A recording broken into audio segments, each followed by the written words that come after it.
Cards in his hand with Great Sorcerer or the Necro. Welcome back to the coverage of YCS Prague 2016. The former XL version of the YCS Prague with almost 1,000 players has been dwindled down to just 32 players that remain. We got a couple of statistics, so let's head straight for that. Let's bring up the standings for you guys. These are the 32 players that make up the top 32. Leading the field is Long Dao, the only player with a perfect record. We call it the curse of Anubis. When you go undefeated in the Swiss rounds, it means you're going to lose in the top cut. Yeah, the first round of the top cut, specifically. Yeah, specifically the first round, yes. Yeah. Other players we have seen before, actually not that many to be honest. No. Lucien Hauer, of course, was playing Phantom Knights. Still in the top 32, that's not bad. Other than that, that's pretty much it for the first page in terms of players I recognize right away. On our second page, we see Mr. Top 32, that is Jake Quincy from the UK. Maybe he can finally go all the way. I really wouldn't mind seeing him do that, but so far victory has eluded him. Ur Kovacic, we had him on the stream this weekend. Ali Fawaz, we had him on the stream yesterday in the last round. Temis Gütz is a very well-known player. And then we can move a little bit further down. This is 15 and following. That's Ruben Lima. Yep, also one of the players we had. And Valon Letertre did secure his spot in the top 32. Yeah, so well done. He's still on the road to becoming two-time YCS Prague champion. Yeah, it would be easier for the written coverage, so they could just say YCS Prague and then just add a 2 at the end. Yeah. All right, and here we got Dave Grabert, who topped a couple of events before. I think that's it. I don't really recognize the other names. No, me neither. I think Niklas Leichnitz was playing a creative deck at some point. We did a deck feature, but that's pretty much what I remember. And here you see the last few players that sneaked into the top 32. James Broderick, Marvin Weber, Shana Yanya Prayot from the US. That's impressive. That is impressive. Well done. Yes, Lucas Windel and Michael Roche, who we are going to take a closer look at now, because 32nd place is, of course, playing against the first place. In our top cut, let's just take a quick look at the guys that did not make the cut, because that's quite interesting as well. We got Andrea Zanotti, Eugen Heid, Matthias Dixon, all guys that either won a tournament before, made it to the top cut, came extremely close, had the correct record, so to speak, but their tiebreaker wasn't good enough. And there are a couple more of these players.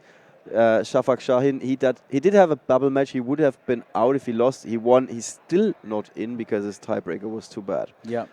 Too bad. Yeah. All right. With that, let's take a look at the country breakdown. We're going to start with our initial country breakdown at the start of round 1 yesterday. Germans coming out in droves to Prague, and then in hot pursuit, well, not hot pursuit, but in there's a minor gap there with Italy and UK, Austria, Switzerland. Lots and lots of different countries again. Yeah, quite a lot. I mean, it's been a long time since we did a YCS, so everyone's been coming out for it. Right. Let's take a look at how that changed over the course of 7 rounds. This is the start of today. Italy, well, almost half as many as the Germans. So Italy was going up in relative numbers. Yeah. We've seen that before. Austria and UK still a little bit behind Italy. So Italy was the one country that definitely gained a couple of places here. Yeah. Lots of Germans dropping out, but that's kind of to be expected when you have so many guys. And now let's take a last look at the top 32. The overwhelming majority is still Germans, which makes sense because they sent the most representatives. Italy with 5 guys. So even though Italy was having a lot of guys in the second day, they couldn't quite all secure a spot in the top 32, which makes sense. Yeah. Austria really good in relative numbers, and 2 guys from the UK, in fact. Yeah. I thought you said 1. I thought, because Jake Quincy as well. Right. Okay, that's the country breakdown. Now the last statistics that we want to break down for you guys. This is the deck breakdown. At the start of the day, Performapal in the lead, followed by Monarch and Cosmo. Those are the bigger 3 decks. The other category has almost as many decks as Cosmo, almost as many decks as one of the top 3 decks. And that changes quite a bit after the first day. Other, almost non-existent at this point. Yeah, well, it's the rogue decks. Yeah. But still, they did have a hard time this weekend. Yeah, it's not always like that, but this weekend, yes. there was a lot of decks to try and really tailor your deck towards. So Right. And let's see who was So- staying on top here. We still got pretty much the same Trinity. However, speaking of relative numbers, Burning Abyss, pretty good. Yeah. At the start of the day, we had just 33 players coming with Burning Abyss. Yeah. 33 out of almost 1,000, and 4 of those made it to the top 32. So that would have been a good choice for this event if you really knew how to play this deck. Yep. All right. One of those Lots being Valon Lutertra. Right, lots and lots of statistics. You see there is one other deck in the top 32. This other deck is the one that Michael Roche is playing. It is the so-called Magical Library OTK or Magical Explosion OTK. Let's take you to the feature match where these two guys are ready to get their game on. With Michael Roche on the left from the UK and Long Dao on the right. So I've been told that if he wins the die roll, then he wins the game. Yeah, that's a very simplistic way of describing the game. But if somebody's not familiar with this so-called OTK deck, a one-turn kill, it wins on your very first turn. Yep. Sometimes it's just also called FTK for that reason. Yep. If you're not familiar with it, can you please break it down real quick for us? So it revolves a lot around Royal Magical Library, which says whenever a spell card is activated, you put a counter on Royal Magical Library.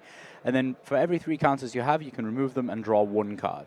Now, that might not seem like a lot, but it just makes it so you can keep on going with your combos and just keeping using draw cards. So a lot of chicken game, Into the Void, trade-ins, cards from the sky, all those cards which just shrink your deck down to just 2 cards, Life Equalizer and Magical Explosion. So Life Equalizer takes both players down to 3,000 life points. Right. And Magical Explosion deals 200 damage to your opponent for every spell card in your graveyard. Yeah, and graveyard, yes. there are a couple of those There are. in the graveyard Yep. at that point in time. Yep, he plays 32 spell cards in total. All right, so that is the whole thing in a nutshell. Yep. Let's see what Long can do. Also, Life Equalizer does have a condition. You cannot just activate it. No, it says that your life points must be more than 3,000 apart. Yeah. So sometimes it's also important to have a card that allows you to pay life points. Yeah, pay life points. So chicken game is the pay life points, and then you play Upstart Goblin as well, and that makes you have that difference that you need. But it's important also for Long if he plays cards like Solemn Strike, for example, or Solemn Warning that help him. Yeah. So Solemn lose life Warning points. here. Yeah, actually he has Solemn Strike and Solemn Warning, which means we're not going to see a Royal Magical Library, which makes this so much tougher. Right.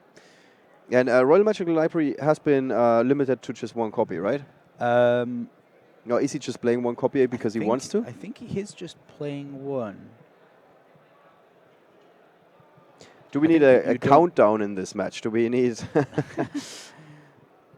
Yeah, it's one of these topics that we've also seen that on the stream where players are like, it's a really good thing that this deck... Library's at 3. You just... Okay, he just wants to play 1 instead. Okay. Yeah. Because we've seen that a couple of times before where players really want the OTK deck to be gone. Yep. And that's why they really don't mind seeing it in the top 32 because they know, okay, now Konami is going to do something about it. Then again, you want to have a little bit of variety, and it doesn't seem like this deck is super powerful that we see a lot of those. Yeah. So this is it really. He didn't win the dice roll. Yep. So he's had Long Dao go first here. Long Dao's going to have Solemn Warning and Solemn Strike set, as well as any potential Exceed plays here. I don't think there's anything too reactive that Long can make with the monsters he has. There's nothing that kind of reacts. It's just going to be the Solemn Warning. Solemn Warning will deal with the potential Royal Magical Library, and then other than that, that's pretty much it. Yeah. So in a way, this game is already over. I wouldn't say so. There's always a chance that you get the perfect draws. Okay, so he's making Abyss Dweller, which is very, very good as well, because you have no extra deck. So here we go. So we just want to be focusing on Michael Roche's hand. So he's going to go ahead and cut off all of those Patheism effects. He's going to draw 2 cards. And let's see at what point Long realizes he is playing against Magical Explosion. So still chicken game, possible. Yeah, so far you're still like, could be anything, Monarchs. really. Well, Monarchs. Monarchs, Play of course, Monarchs. yeah, but any build of Monarchs. Yeah, it's playing Monarchs. And now here it is. Yeah, Toon table of contents. That is a dead giveaway.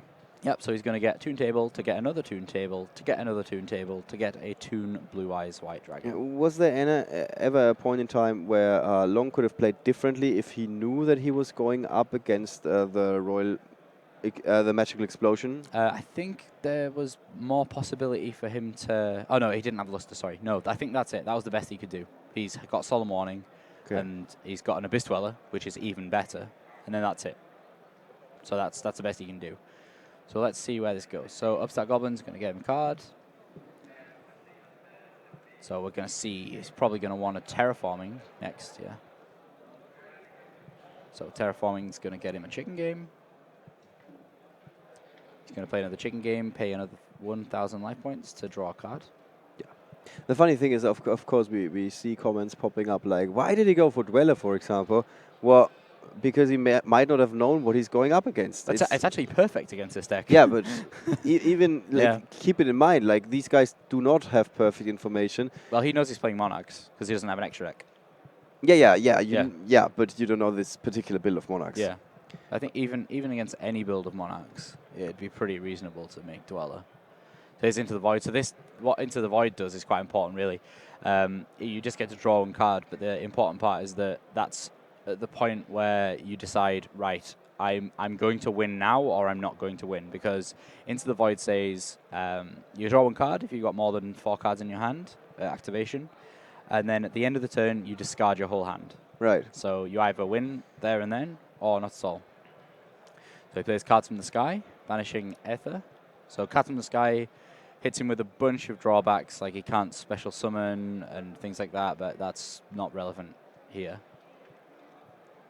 And how much does this Dweller hurt? Yeah, oh yeah, very bad. Because Patheism could have been searching out more and more cards here. Yeah. Yeah, Patheism's only target, I think, is Tenacity and one Domain. Yeah, but I think he's gone through enough Patheisms for it not to be effective now anyway, so yeah, it would have been mildly useful earlier. Yeah. But not so much now. Sometimes I think that this deck is, or at least it used to be, all about the Royal Magic Library. It did. It was like the absolute key card. Without it, you couldn't draw anything. Yeah. We haven't seen the Royal Magic Library, and Michael is busy drawing cards left and right. Yeah, and I can tell you now, he probably doesn't want to see it now. It'd be better off staying in the deck. Yeah. Because it's going to be, someone's going to be negated by Solemn Warning, regardless. Definitely. Right. 100%. That's what's going to happen if we see him with Royal Magical Library. And overall, he actually doesn't want that to happen because he wants Longdow's life points to be a massive difference between his own. So, we continue here with an Upstart Goblin. Now, he still has a Pot of Duality, which is very strong because he can really dig into his deck there. Yeah. It's interesting because there's so much happening, and still it's kind of hard to tell if it's going your way or not, because we have seen this OTK deck before. I don't remember the name, but there was a player from the US coming over. Oh yes. Yeah, it was in Rimini. It was in Rimini, and he brought that deck, and he got lead credits for that. Yeah, he got lead credits on the stream. It was like, wow, flying over from the US, having party in Rimini, and playing an OTK deck. That's quite something. Yeah. So let's see. He's continuing on here. He's got plenty of cards in his hand that are still cyclable, so he can still keep going. Yeah. He's going to send Pseudospace for another Pseudospace, which allows him to banish a Chicken Game. Pseudospace actually just copies whatever field spell you banish from the graveyard just for that turn, but you only need it for one turn anyway. So yeah. So again, it's just a card that replaces itself, and it's going to keep going and going. Hand Destruction is a -1, but it allows you to thin your deck even more. So you might have to play it at some point. Right, here's the pot of Duality. Right, so what's he going to go for here? So probably Terraforming. Nope. He might have run out of Chicken Games. If he's run out of Chicken Games, then yes, definitely he should be getting the Into the Void. And now the gap between the life points of the two is 8,000 or more, so the condition of life equalizer is already met. The only question is, can a Magical Explosion deal enough damage? Yeah, so he needs 15 cards in his graveyard, which unfortunately I have not been counting. Yeah, I mean, Wouldn't have been fun either. No. So off he goes. He's counting again. So now he just needs life equalizer. Oh, actually, he does. He Oh, does. he has both combo pieces. Yeah.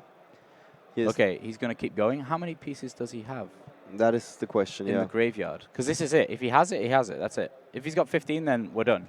He wins. Ah, hand destruction. If he's going to, I think he's going to discard a load of more. Ah, actually, it doesn't matter. Yeah, because he played. What's it called? I forgot the name. Into the Void. That's it. He played Into the Void earlier, so it doesn't matter how much of a hand he has. It's always going to get discarded at the end of the turn. Every card he gets his hands on will end up in the graveyard or on his field. Yeah. The two cards on his field, of course, are going to be Life Equalizer and Magical Explosion. Yeah, and it's going to be beneficial for him to try and set as many as possible in case one of his Funnily opponents... enough, he did actually draw into the Royal Magic Library. Yeah, so in the end phase, he's going to discard that. And then during his opponent's draw phase, that's it. He will play Magical Explosion and chain Life Equalizer. Life Equalizer. So that will resolve in reverse. Life Equalizer will put them both on 3,000 life points. And then the explosion... Okay, so he's actually just made a really good move. He's just paid 1,500. I don't think it's enough to make the difference. He needs to hurry up and play this, because otherwise he's going to summon a monster and then warning it. He can warning his own monster. Long is trying to Solemn Scolding his own Abyss Dweller. Yeah, Solemn Strike, of course. He's striking his own Abyss Dweller so that he can get his life points low enough. But the thing is, he activated the card. So he pays in that moment. Yes, exactly. There is no way, no window to respond for Michael Roche. And the question is, why didn't he just do it in the draw phase? I don't know. I have no idea. He should just do it as soon as possible. Because if he does pay for warning, then that's it. The thing is, he pays on activation. For strike, yes, but that doesn't put him under the 8,000. He still needs to use warning as well. Strike puts him to 8,500. Yeah, but the life difference needs to be 8,000 or more. Oh, yeah, so then... That would be enough. That would already be enough, yeah. Yeah, because that's going to put him down to 8,500. Yeah, that would be 7,000 difference, and that would be it, yeah. So basically, the only argument that might be happening on the table right now is, did Long give his opponent an opportunity to respond? Yeah. And normally, when you want to activate something in your opponent's standby phase or draw phase, you are like, by the way, just go a little bit slower next turn, I'm going to do something. So I don't know what Michael was trying here. Maybe he wanted to see another card. He wanted to bait on another card. There's no point waiting for an MST or something, because that would have happened during the end phase. Yeah. In any case, he okay, so yeah, we've reversed back to this state so that he can respond. So he's going to have to be... That's kind of weird, because I mean, he activated the effect of Abyss Dweller. Yeah, so maybe if Long Dao played quite quickly, then, we didn't give Michael a chance to respond here. Yeah, but did he? Like, did it appear to us like he was playing too quickly? It was hard to see, really. It also didn't seem to me like Michael wanted to respond to the Abyss Dweller activation, to be honest. Yeah. So this is one of the most challenging scenarios for a judge, in my opinion. Because it is all about communication. It's like you're standing next to it, and now you have to make a ruling, and you have to try and interpret the way that everybody was playing their cards. So it appears that, okay, Long is just clarifying, this is what I wanted to do. So the way that this is usually looked at from a perspective of a judge is what's the most logical play. If we did have judges watching, so it's hard to say if they managed to see what went on or whether they were busy inputting cards. Okay, yeah, that doesn't make any difference. Hold on, no, that's because he can't strike. Yeah, he needs to strike directly. Yeah. Yeah. So and yeah. So that's it. Now the judge might be asking, why is he now responding to the Abyss Dweller when he didn't want to before? I'm not sure what is going on exactly, but it seems to be a question of communication more than anything else. Yeah. But either way, if the players are miscommunicating, then we rewind back to the point in which there was clarity in the game state, which was obviously in the end phase. That's 1, 2, 3, 4, 5, 6, 7, 8, 9, 10, 11, 12, 13, 14, 15. Okay, that's enough. game. Yeah, I mean, obviously it's enough. That's never been the question. The only question is, did Long rush into his main phase? Did Long activate the Abyss Dweller? And Michael did actually want to respond to that, and he never had an option to activate any of those 2 back row cards. Yeah, so it seems like that's the case here. Yeah, this is what the ruling is like, but like looking at it, I didn't feel that way. Yeah, it's hard to say. Yeah, exactly. It's very hard. It's a very tough call for the judge. Yeah. It's also very different on the table itself because, of course, there's communication between the players. Yeah. But like I said, if Michael doesn't say, hey, by the way, next turn, just play it a little bit slower. Yeah. Long then says, okay, I'm going to main phase. He's like, yeah, that's fine. Activating Abyss Dweller, yeah, that's fine. Okay, then I'm going to just change Solemn Strike. And the opponent is then realizing, oops, I just lost. Yeah. In that case, suddenly everything changes. Yeah. And he should not get an opportunity to rewind everything. And yeah, it's all a big question on how the communication on the table went down, and we don't know for certain because we don't have audio. So I don't understand why anybody would be calling cheating, because that's like far from it. This is not cheating, obviously. It's just a question of how was everything communicated on the table. What did the judge think of the communication between the players? And the final result, the verdict has been that Long was speeding a little bit, and he didn't give his opponent a chance to activate. Yeah, so that's the ruling that's been given. So we're going into game 2 here. The interesting part about Michael's side deck is actually he does have a side deck for this deck. You wouldn't expect there to be any other cards. So I remember back in the day, I played Magical Explosion with it was Diamond Dude, the whole Destiny Hero engine, and the way that you would do it is you would side into Diamond Dude Turbo, for anyone who remembers the Diamond Dude Turbo deck. So yeah, and it's similar here. He's able to side into full Monarchs instead of relying on the going second in the second game. He can actually side into full Monarchs and play the standard version of Monarchs. Yeah. Yeah. And there's a long and weird discussion, of course, on the chat. What you would expect in a situation like that, where we are hearing who was trying to cheat and who wasn't. That's not the case. Again, guys, I'm stressing that. It is a question of communication. Then we also have a couple of players who do not understand how the chain works, which is interesting. Some players say, well, Long could have just used Dweller in response to the 2 traps and then not get explosioned. That is also not correct, as far as I'm aware. I need to have a quick read of Life Equalizer.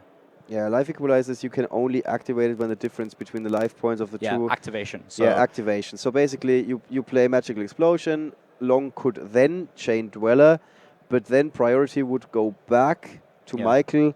He could just chain Life Equalizer, and then it's again too late for Long to activate Strike. Yeah, I think people were implying that he could wait for Magical Explosion as well. And but it doesn't matter because you've already activated Life Equalizer. Also not the case. 100%. As soon as Life Equalizer is active, that's it. The internet is a very dangerous place, people. If you believe everything you read there, you're not going to be very successful at Yu-Gi-Oh!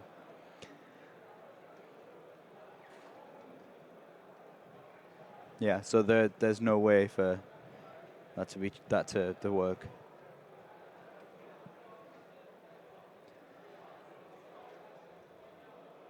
Yeah, so just the last word on it, really. That I think both of these guys, they're under a high pressure situation. Yes, that on top of all the other things. It could have been miscommunication in any fashion whatsoever. There was some kind of miscommunication going on. Yeah.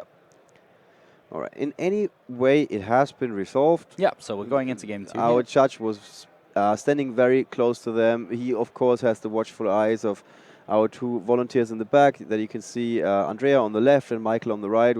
Michael is easy to tell because he's got hamsters on his cheeks. And these 2 guys also hear what the players are saying. They see how fast it has been played. I don't have a replay here. So that is the final verdict for the first game, and with that, let's look at the second one. Long kicks things off with Rescue Rabbit, and he gets 2 copies of Master Pendulum, the Draco Slayer. His hand, Solemn Strike, good card, as we just learned in this particular matchup. Or it can be, at least. It can be, yeah. It's not always an auto-win button. And then we got Performapal, Lizard Draw, and Luster Pendulum, the Draco Slayer. I think the only thing he can do again is just play the Abyss Dweller, and that's it. Yeah. It does not look like Michael has sided out of the OTK. Nope. With an Explosion in the opening hand. Yeah, it's a really bad thing to open with Magical Explosion. Yeah, it's also kind of weird. I'm playing this one deck that has 2 keycards. If I draw any of them at the start, that's really bad for me. Like, yeah. Like, what? Yeah, it's pretty strange. Yeah.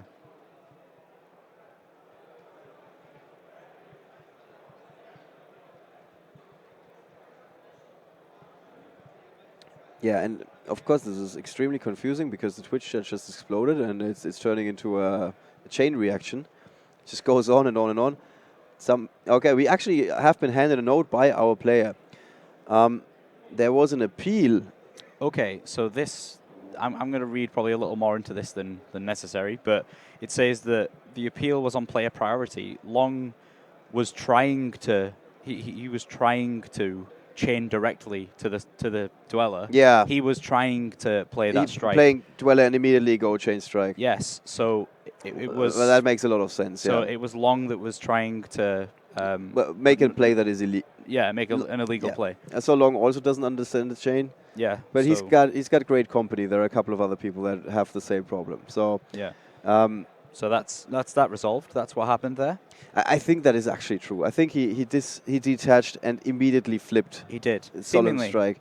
Yeah, that is true. Yeah, and that of course is not possible. So yeah, good ruling in that case. If that is the conclusion that the judges came to on the table, then yeah. And funnily enough, the head judge was involved. We didn't even see that. No, they just got on with it. So that was pretty quick resolution of this whole thing. Yeah. And good resolution. Yeah. All right. Right. So I stopped paying attention for about a minute, and now Michael Roche's hand is massive. Yeah. So that no longer matters that he had Magical Explosion in his opening hand. You really cannot, like, Andrea, who's standing in his back and who has to take down all the contents of his head, he's having a horrible time right now. Time. Like, if you do this to me again, I'm never going to volunteer for any of these events. Yeah. Yeah, and I don't know. Some people ask about turn player priority. Yes, well, there is such a thing as turn player priority. It gives you the option to activate Abyss Dweller before your opponent does anything else if he allows you to advance to the main phase. So you activate Abyss Dweller. That does not mean that you're the first to respond to it. No, that's so he can play Abyss Dweller, and then it starts the chain. That starts the chain, and then Michael can respond. Your opponent has a chance to react. Yeah. Yeah. So here we see the tune tables to get the tune Blue Eyes White Dragon. Again, by the way, the Royal Magical Library isn't going to be any of use because of Solemn Strike. If anything, he wants to avoid using Royal Magical Library because Solemn Strike will bring his life points under that threshold of being able to use Life Equalizer. Right. And by the way, there was, in between all of those hateful comments, there was one very interesting comment. Long could have just used Dweller. I think he used it like at the very beginning of the turn. Mm-hmm. Can you use Dweller twice in one turn? No, just no, once. You can't. Okay, so you can of course not use Dweller again in the end phase and then use the Solemn Strike. That's also not a possibility. Would have been possible if you could use Dweller twice. Yeah, I think even he could have just struck his own Dweller and not had Dweller's effect, and then his opponent would have never have been able to get his life points. That's also a big question if that is, we see the once per turn. Yeah. But even like without having Dweller active, just negating his own Dweller would have put his life points low enough for him to never have to. I mean, now he knows. Yeah. So there's a chance that we're going to see that in the second game. That Long is like, okay, I'm just going to play that Dweller just to reduce my own life points, which is also very interesting. Yeah. So back to Michael Roche's hand, I don't think that he's played any Monarch cards yet. He has a trade-in?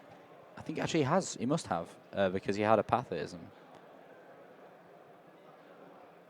So you're saying that there's a chance that Long is this time opting not to use the Abyss Dweller? Yeah, he should just Dweller and then strike his own Dweller, and that's enough to not ever be greater than 8,000 life points apart. And then another question was, should Long just empty his hand? Because given that his opponent is playing card destruction, what do you think about that? The 2 cards in his hand, of course, are Pendulum Monsters. Yeah. Yeah, he could have just played one and then that would have stopped. The Lizard Draw. And that would have stopped the hand destruction. Yes. So less options for Michael Roche to draw through his deck. That is probably a minor misplay, I guess. Yeah.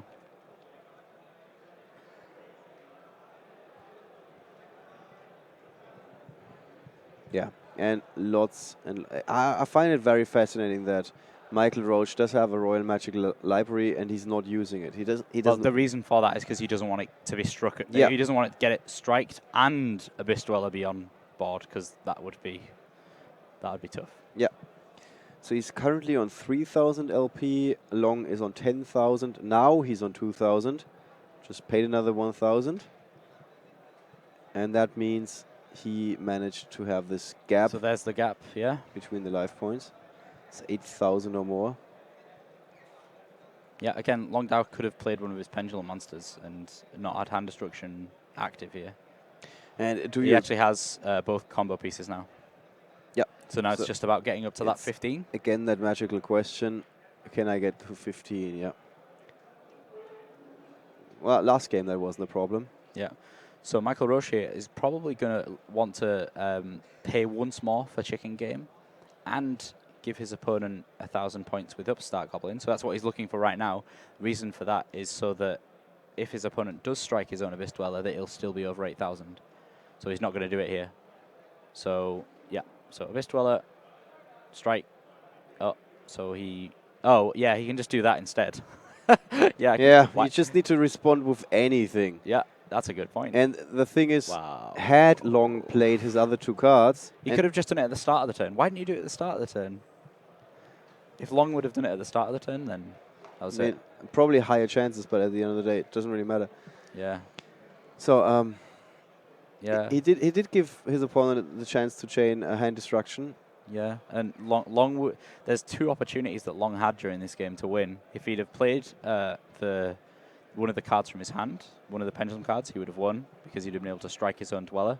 Or at the end there, you know, if we'd have not seen that good play from Michael Roche with the hand destruction, holding on to it, yeah. Yeah. Wow. But yeah, hand destruction has the effect your opponent has to have at least 1 card in hand. Yeah, exactly. Yeah. So if Long Dao would have played, I think even 2 actually. Yeah, he does. He have to have 2. You have to have the full 2. Right. You have to resolve the effect. One of the older cards that you don't really see very often. Yeah, so there's no way for Long Dao to win here. So that's it. Michael Roche wins. So, yeah, very interesting how that game played out overall. Yeah. Because there were opportunities for Long Dao. Yeah, very much so. He tried to make use of them in a way, but in a slightly too fast fashion. Yeah. I think there is a chance to trick your opponent to be like, yeah, I'm just using Abyss Dweller. You want to respond? Yeah. Opponent says no, and then okay, then I'm going to use Solemn Scolding. And in that case, suddenly it is perfectly fine, and Michael Roche would actually lose. Okay, now the question is again, how is the chain working? Maybe I'm not sure. Yeah, I think he's trying to figure out a way for him to be able to use his effect to stop his opponent being able to play the life equalizer, but there's no opportunities. Long is basically now asking, can I chain the effect of Abyss Dweller? And the answer is yes. Yes, it is. Can, but then his opponent's going to chain the life equalizer to Abyss Dweller's effect. Yeah, if the opponent is not magically turned into a potato and just fallen asleep. Yeah, and that's it. That's scooped it up. Yeah, and that the most reluctant handshake I've ever seen in my life. Yeah, Long is not happy. The curse of Anubis. Yeah. It's causing headaches here. And wow. He tried everything. Yeah. In a way. He was missing those opportunities in the second game. when we said, okay, he should have just played one of the pendulum cards, and that would have kept him slightly more afloat. Then again, we also got to give credit where credit is due to Michael Roche. Yeah. Like that hand destruction, keeping it in your Played hand. it perfectly. Yeah, that was really big move. Very nice execution. All right. That was. You're still in shock. We just saw You, the, you the should guy be who like was in the top one. UK, but you're like. Well, no, because everyone in chat's saying, "Oh, UK, they have to play Explosion to top." It's like, Well, that's not true. We got Jay Quincy. yeah, We got Jay Quincy. He's holding up the flag for the UK, and at the end of the day, I think you guys are going to be happy to win either way. Yeah, the curse prevails. Yeah, actually, it's Long's fault. He should have just lost the last round in the Swiss, and then everything would have been fine. Yeah. All right, guys. Let's bring up the pairings for the top 32 for you, where there we go. That's a very, very big table. And we just saw this matchup with Draco Performapal against... it's locked in as Monarch, but of course it's Magical Explosion. Then we got Ruben Lima versus Collins Ami Kame. That's Draco Performapal versus Cosmo. Patrick Amann versus Manuel Bayer, Monarch versus Cosmo. Rotorato Simone versus Jake Quincy, that's Draco Performapal versus Monarch. Just so you get an idea. Marvin Weber versus Patrick Döbelin, that's Cosmo versus Draco Performapal. Gützis Themistoklis versus Peter Kiergaard, that is unknown. So Gützis might be playing a super creative deck, but I think it's actually Draco Performapal. Peter is playing that particular deck. Almost done with the left-hand side. Felix Mannebach versus James Broderick. That is Monarchs versus Draco Performapal. Kenny Deubelbeis versus Maxim Ostrovsky. That is Burning Abyss mirror match. So after this round, we will have a maximum of 3 Burning Abyss decks in our top 16. There are 4 in the top 32. Speaking of Burning Abyss, Lukas Windel at the very top on the right-hand side, going up against Simon Thurnherr. That is Burning Abyss versus Monarch. We almost never have mirror matches here, which is really interesting. Yeah, it's quite strange. And Peter Warnecke versus Alessandro Perrone. Cosmo versus Draco Performapal. Niklas Leichnitz versus Alessandro Garanzini. Draco Performapal versus Cosmo. Tom Feargoods versus Ur Kovacic. That is a mirror match of Draco Performapal. Then we got Shinna Janja Priot. Pretty certain that's the right way. Against Lucien Hauer. That is Monarchs versus Phantom Knights. Valon Leturtre versus Nico Schlierkamp. Burning Abyss versus Mermails. 2 more matches. Dave Grabert versus Alessandro Franco. That is Draco Performapal versus Cosmo. And the last match that we see on the screen is Ali Favas versus Georgios Georgiakakis. Draco Performapal versus Cosmo. Oof, that's our top 32 for today. Yeah. 16 matches. Yeah, so we've just been informed that we're not going to have an interview with the player. Oh, okay. Yeah, so he doesn't want to give away secrets of his deck. We saw the entire deck. Somebody should have told him. Somebody should have told him. By the way, we're recording this. Yeah.